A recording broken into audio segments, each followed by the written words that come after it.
इच्छा पूरी नहीं होती तो क्रोध बढ़ता है और इच्छा पूरी होती है तो लोभ बढ़ता है। इसलिए जीवन की हर स्थिति में धैर्य बनाए रखना। धर्म केवल रास्ता दिखाता है, लेकिन मंजिल तक तो कर्म ही पहुंचाता है। वह जो सभी इच्छाएं त्याग देता है, मैं और मेरा की लालसा तथा भावना से मुक्त हो जाता है, उसे शांति प्राप्त होती है। मनुष्य ने जवानी में बहुत पाप किए हैं, उसे बुढ़ापे में नींद नहीं आती। परिवर्तन इस संसार का नियम है। कल जो किसी और का था, आज वो तुम्हारा है एवं कल वो किसी और का होगा। विषयों का चिंतन करने से विषयों की आसक्ति होती है, आसक्ति से इच्छा उत्पन्न होती है और इच्छा से क्रोध होता है, क्रोध से सम्मोहन और अविवेक उत्पन्न होता है। सुख दुख का आना जाना सर्दी गर्मी के आने जाने के जैसा ही है, इसलिए इसे सहन करना सीखना ही उचित है। मैं हमेशा तुम्हारे साथ और तुम्हारे आसपास रहता हूँ, चाहे तुम कुछ भी कर रहे हो। मैं सभी जीवों में विद्यमान हूँ, मैं चींटी में भी विद्यमान हूँ और मैं हाथी में भी विद्यमान हूँ। मेरे भी कई जन्म हो चुके हैं, तुम्हारे भी कई जन्म हो चुके हैं। ना तो मेरा अंतिम जन्म है और ना यह तुम्हारा अंतिम जन्म है।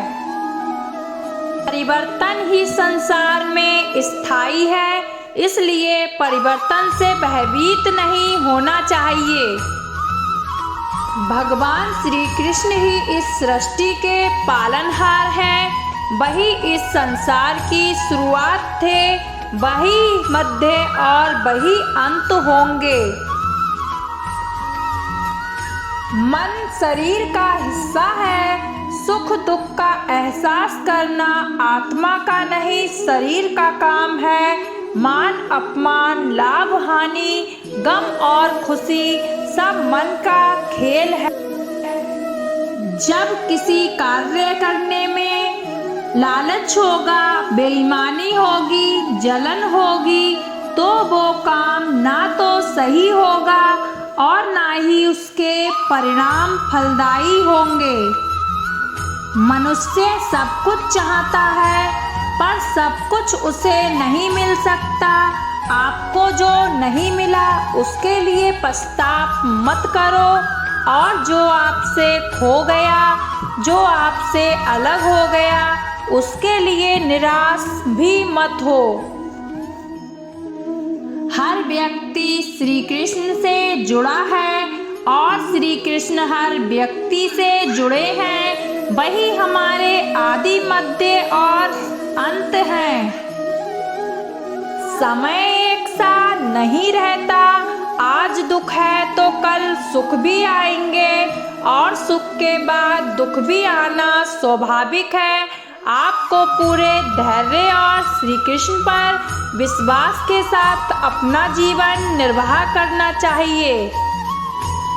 लोग अक्सर सच कहने से बचते हैं, पर सत्य कभी छुप नहीं सकता और ना ही कभी मिट सकता है। कितना भी छुपा ले, पर सच तो उजागर हो ही जाएगा।